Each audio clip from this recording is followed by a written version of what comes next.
So we've just finished week 7, which was the lower limb return to play. As mentioned before, I really enjoyed that module because it's something a little bit more related to what I do kind of outside of the clinic. We're moving on to week 8 now, which is upper limb return to play.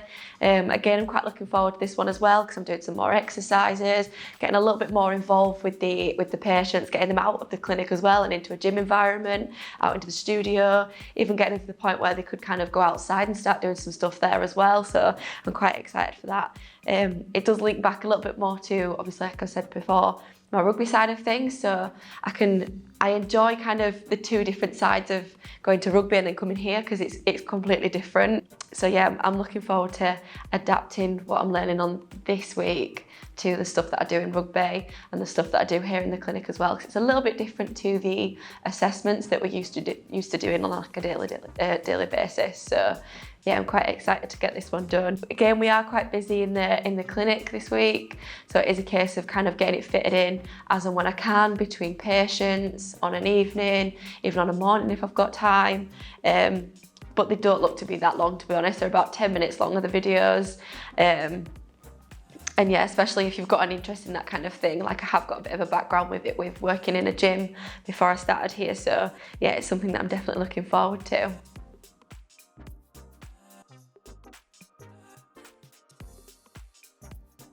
So moving on from last week, Module 7. In Module 8, we're covering a lot of the same concepts, but now it's for upper limb. Now, the concepts are the exact same, so actually Module 8 is pretty straightforward once you've gone through Module 7.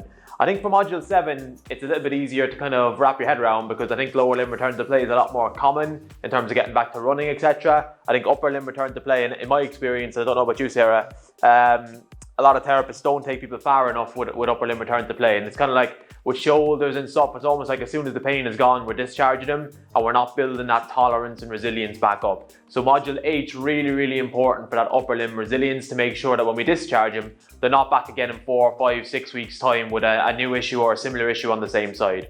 So if we take an example, let's say we had someone with like, let's say, I don't know, a bursitis or rotator cuff tear or something like that.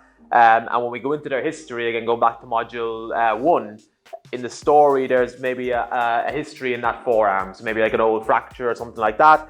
When we assessed them, we found a lack of intent at the wrist, a lack of intent at the forearm through like the lower arm, and now the shoulder's getting overloaded. So because the wrist and forearm bicep aren't doing enough, the rotator cuff, deltoid, etc. have to do a lot more up at the shoulder, causes a lot of pain.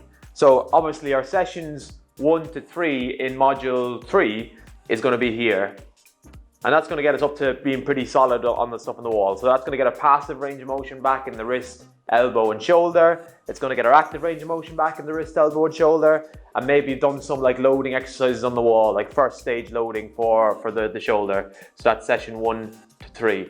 So now where we are now is obviously there's a big jump between them being able to do stuff on the wall and then being able to get back into the gym, doing bench press, shoulder press, burpees, all that kind of stuff, taking a lot of impact and load through the arm. And that's the biggest mistake that people make, is they jump from the fact when they're good with all the general loading stuff in the clinic, but then they go back to the gym and they start hammering out with a little bit of impact stuff.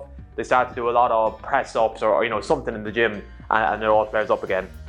So now this is really important. This is going to be like our sessions 4 to 6 in terms of building that strength back up. Okay, so obviously we might start them first of all getting onto all fours, doing some like weight shifting. Obviously we can change the hand positions, we can change the direction depending on what tissues we want to bias. Then we can obviously increase the load with that, bring them up into press up position. We can change the press up position challenges by getting them to go a little bit deeper. Then obviously when we're going to go to push pull stuff, we might do some banded work. We might actually start going into like actual full press ups.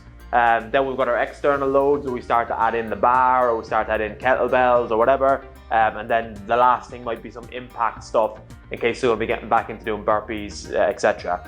Now, in this example, obviously, with all of these things here, when we're going through all these different progressions, we want to be really making sure that we're really starting to load up the wrist, because it's the wrist, the lack of intent at the wrist, that's probably led to this injury in the first place at the shoulder. So our shoulder's pretty good now, we've desensitized the symptoms, but in Module 8, what we're really interested in now is making sure that the original problem, which again, has probably been there for a long time, so it's going to take time to get this to work, is getting solved. So I think that the key point I'm getting at here and what's really important is like this lack of intent. If they fractured the wrist when they were 16 and it's only when they're like 30 now that they're starting to get like a shoulder issue, and again something's triggered it obviously when they maybe like went for a PB bench or something overhead, but when we actually assess them, the reason that the left side got overloaded and the right side's absolutely fine is because actually there's a bit of a lack of intent through the left wrist, which they've probably had for 10 years. So we're not going to change 10 years lack of intent in 2 sessions. It takes a little bit of time and it takes a little bit of work here. Like even after the 6 sessions,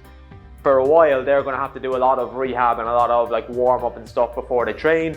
Eventually it'll get to the point where they can just function normally. But if we think we can do this in like a session, and I see a lot of therapists do this where the pain goes away, okay, let's see where it's at next week. If it's still fine next week, we'll discharge you. And like to me that's just it's ridiculous, because patients don't have that expertise. Most of them, they don't know the body, that they don't understand the human body, and we're leaving them to kind of build their own resilience themselves. But really what they need is guidance, and I think we have a duty of care as therapists to take them up to the point where we know they're going to be confident in the gym and we know they're not going to have a flare up. And that's why once the pain's gone away, we need to build up that tolerance to with that kind of stuff. Does that kind of make sense? Yeah. Very similar to lower limb really, isn't it? Yeah. Yeah, perfect.